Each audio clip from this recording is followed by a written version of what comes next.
I will be 33 years old next month, and I wanted to share a bit of, key lessons that I took among the years. I lived in 4 different countries: Belgium, Canada, Australia, and Japan. I've been an expat for 10 years now. I struggled with drug addiction when I was young. I dropped out of college, barely finished high school, and basically all those key lessons come from the perspective of someone who really had to rebuild himself. And when I was writing this, I was thinking, like, how would my younger self need to hear this in order to, I guess, interpret those lessons as well as possible and save as much time as possible in order to, just do what you want to do. While I was writing this, I was trying to really write everything down from the perspective of me telling to my younger self, those lessons in order to save as much time as possible. But overall, like I said, those are, some lessons that I took among the years that I hope can help some people out there, because it will save me so much time if I had actually heard those words from someone. The first thing that I wrote is, don't wait to get anyone's approval to get started. I was one of those people who constantly thought, oh, I'm thinking for myself, I don't need anyone's approval. But deep down, I did always wait for people's approval to get started. And the reality is that everything that I do now, I realize that there's really never any approval required. Like, you can do whatever you want. It really comes down to that. Being someone who dropped out of college, who struggled a little bit with self-esteem at that point of my life, I thought that I was simply not allowed to do certain things because I didn't have a degree. And the reality is that action speaks louder than words. And at this point of my life, I constantly get the question what my degree is. And it seems to surprise a lot of people that I don't have a specific degree. Like, I am someone I'm self-taught. I studied everything and by myself. And here I am, So yeah, you don't need anyone's approval to get started. The second thing that I wrote down is that the ones that love you the most, the ones that you love probably the most, are the ones that will somehow stop you from changing and growing. And what I mean by that is, when I wanted to change, I started realizing that I was in deep troubles. The people around me that I loved the most and that loved me the most, they constantly told me that I was okay. I didn't have to change. And I see this happening all the time, because I believe that people don't want to see you change. Because if you change, it means their environment changes as well. And they start to feel the need to change too. So you changing, you growing puts pressure on them, which will naturally put them in a situation where they tell you you don't have to change. And this is very hard, because if you truly want to change in life, you will have to go against those that you love the most. And this is a key lesson for me, because most of the biggest decisions in my life, I had to go somehow against those that I love the most. Not in a confrontational way, but more like in a belief. Like, I was like, I want to do this, and even if I don't have anyone's support, I'm just going to do it anyway.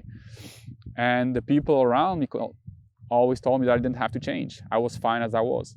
But this is a key lesson for me. The people that you love the most and that love you the most don't want you to change. The third thing that I wrote down is that if you blame other people for changing, you're probably stuck. I think this one is self-explanatory. But yeah, I often heard from people that I changed, that I'm not the same anymore. But the reality is, it's one way to look at this. The other way to look at this is that they're stuck. And so if you catch yourself blaming others for changing, maybe you're stuck. The fourth thing is that confidence will not come from, knowledge or intelligence. Like, at least for my side, I thought that studying and learning things was going to give me confidence. But the real thing that gave me confidence was to accept that you need to admit you don't know in order to learn. And once you're in a spot where you surround yourself with smarter people than yourself, that somehow started to give me a lot of confidence, because I knew that I didn't have anything to prove anymore. All I had to do was surround myself with smarter people than myself and put myself in rooms where I could learn. And so the confidence came from me just being a little bit more humble, I guess, and accepting that there's not such a thing as being intelligent or smart. There's just such a thing as being in a room where you can learn from other people. So I thought being smart was going to give me confidence, but being someone who's able to surround yourself with smarter people than yourself, at least in my perspective, that gave me a lot more confidence.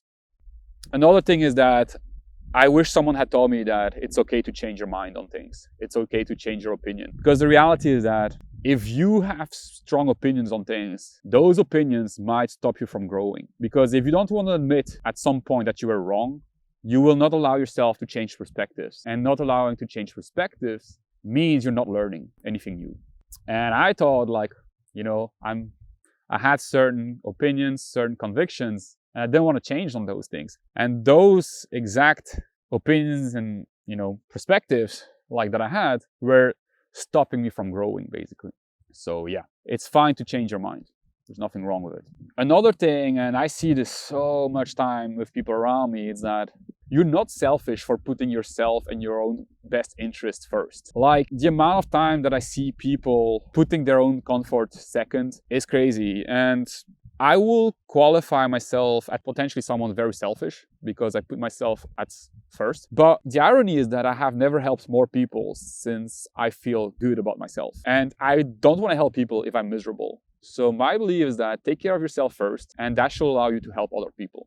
You know, you cannot pour out of an empty cup, right? There's this whole expression. I'm not sure, I'm probably butchering this one, but take care of yourself. You're not selfish for doing so. Another thing is that when I was younger, I thought that me wanting to spend time by myself made me a bad person. I wish someone told me that it's okay to enjoy spending time by yourself. Like, I felt guilty. Like, I had friends, I had family, but I generally wanted to spend time by myself very often. And I felt guilty for it. And I wish someone had told me that it was okay, that spending time by yourself is actually, I think for a lot of people, a necessary thing to regenerate energy. Now people understand me. I make it very clear to those that I love that I need to spend time by myself, like literally this, you know, spending time with my own thoughts in nature. But I wish someone had found the words to tell me that it doesn't make you a bad person for wanting to spend time by yourself and enjoying your own company. Talent is a double-edged sword. Talent is a dangerous concept. I'm not sure why I wrote this down. I guess I do actually now. But what I mean by that is talent, this whole concept of talent is such a weird thing because you either have talent and it might mess with you because then you believe you don't have to work that hard. And if you don't have talent, which I often see happening, and I use this as an excuse to procrastinate, is if you don't have talent, you say, oh, I don't have talent, it will give you a reason to not try hard or not try at all. And so I will be very careful when thinking about talent because, in my opinion, hard work will always beat talent. And time, if you allocate time to something, you create a solid feedback loop and you put in the repetition and you're open to criticism and you constantly try to learn new things and you constantly move. Screw talent. You're gonna beat them. Because I pursue myself as someone who doesn't have any, you know, specific talents. The funny thing is that now that I am somehow becoming successful in business, I would say, is that people seem to see a lot of talent in me. And I think whenever, you know, people say, oh, you're talented at this or that, what they really do is they give themselves an excuse to not try and they discredit your hard work. So be very cautious when you use the word talent because my perspective, it's just another tool to procrastinate and not do anything. Being strategic should be promoted. I'm not sure why I wrote this down. I think it comes down to friendships. That I start to be very strategic with the people that I surround myself with. You know, there's this whole concept of social diet and the people you surround yourself by. And I believe it's not wrong to be strategic about who you hang out with. I believe that the people you hang out with should somehow help you to grow and should help you to move forward into your agenda. And the fact that this seems to somehow trigger people is something I find crazy. And I struggled with that for a while. And I wish someone could have told me that it's actually okay to be very picky and strategic with who you hang out with and who you want to be friends with. And if you don't want to hang out with people, I think you should tell them straight. Like, I have situations nowadays where people come to me and they ask me to hang out or have coffee or whatever. And I say no. And then they ask me, oh, well, you're busy now, but how about next week? And I'm like, still no. And they're like, oh, are you busy next week? I'm like, no, I'm not. I simply don't want to hang out. And I don't know why why people can't do this. Because I will hate if someone tells me constantly, oh, later, and the reality is they never really want to hang out with me. So be strategic, be direct to people, choose who you hang out with. It's something that I wish I could have learned a little bit faster in life. Nobody will value your time as well as you can. It goes back to the same thing.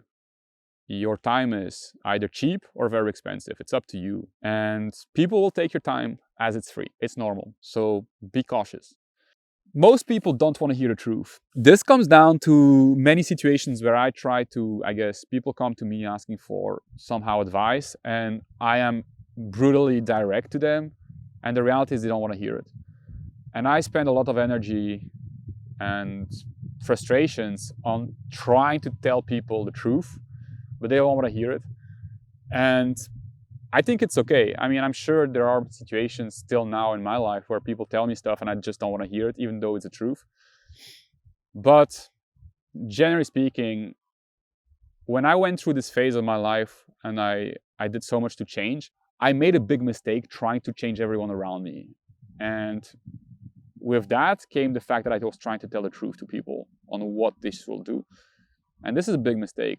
Like, you want to change, great, but leave people alone. Don't try to change them. It's easier to help other people with their problems instead of dealing with your own problems. And I see this again as a form of procrastination. Like, I went through this a couple of times in my life where all I could really think of was helping other people fix their problems, but I didn't deal with my own problems.